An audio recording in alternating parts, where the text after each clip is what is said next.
मित्र हो, सध्या विविध राज्यामध्ये मतदार यादींची विशेष पुनर्पडताळणी प्रक्रिया म्हणजे SIR सुरू आहे. आपल्या महाराष्ट्रातही ती सुरू झालेली आहे. मतदार यादीतलं आपलं नाव वगळलं जातंय की काय याची भीती बहुसंख्य मतदारांना वाटू लागलेली आहे. विरोधकांनी तर काय या संपूर्ण प्रकरणावर मोठे संशय घेतलेले आहेत, आक्षेप घेतलेले आहेत. पण आता थेट माजी मुख्य निवडणूक आयुक्तांनी आक्षेप घेतलेला आहे. शिवाय काही आतल्या गोष्टी सुद्धा सांगितल्या आहेत. बघा, केवळ विशिष्ट अशा ठराविक अशा 150 लोकांची नावं वगळण्यासाठी निवडणूक आयोगानं लाखो लोकांची नावं मतदार यादीतून वगळलेली आहेत. SIR म्हणजे मतदार यादीमधून नाव वगळण्याचा कार्यक्रम सुरू केलेला आहे, असा आरोप सुद्धा माजी मुख्य निवडणूक आयुक्त SY कुरेशी यांनी केलेला आहे.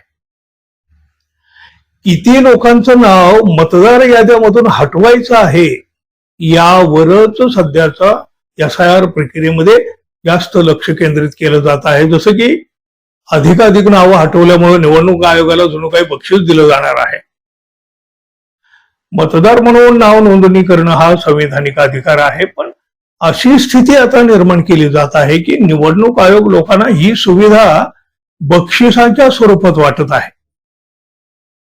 हे कुरेशी म्हणजे 30 जुलै 2010 ते 10 जून 2012 पर्यंत मुख्य निवडणूक आयुक्त म्हणून कार्यरत होते. त्यांनी आता सांगितलं, आधी निवडणूक अधिकाऱ्यांना निर्देश दिले जात होते की छोट्या मोठ्या चुकाकडे दुर्लक्ष करा, कारण कुणीही मतदार यादीतून बाहेर जाता कामा नये.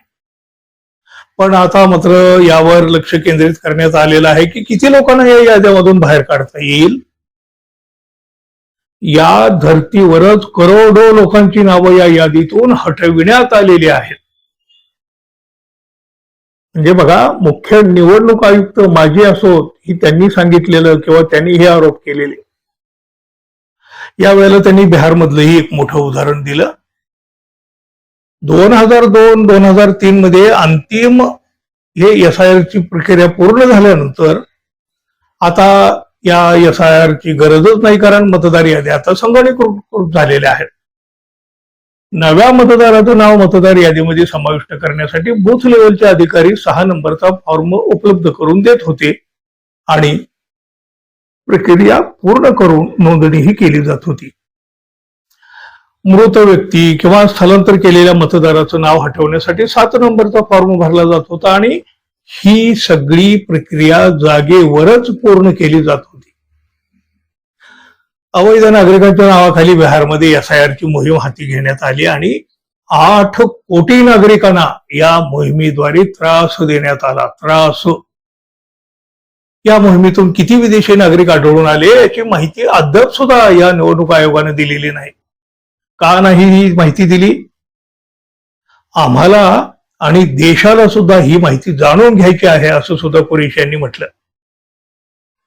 मीडियातल्या बातम्यानुसार 500 नागरिक विदेशी असल्याचं आढळून आलं आणि यामध्ये 150 नागरिक बांगलादेशी आणि 250 नेपाळी हिंदू महिला होत्या, पण त्या लग्नानंतर बिहारमध्ये आलेल्या होत्या. एखाद्या बाहेरच्या संस्थेनं भारतातील निवडणूक प्रक्रियेवर टिप्पणी करावी हे दुर्दैवी आहे. हे केवळ देशाचं अंतर्गत प्रकरण आहे असं म्हणून बाजूला नाही टाकता येणार, याचं उत्तरही दिलं गेलं पाहिजे. हे सांगताना या कुरेशी यांनी त्यांच्या कार्यकाळातला एक अनुभवही सांगितला. अर्थातच त्यावेळेला काँग्रेस पक्षाचं सरकार होतं. आपल्या कार्यकाळामध्ये सरकारकडून आपल्यावर कुठल्याही प्रकारचा दबाव कधीही आलेला नव्हता. अशा प्रकारच्या दबावाचा सामना करावा लागलाही नाही आपल्याला कधी.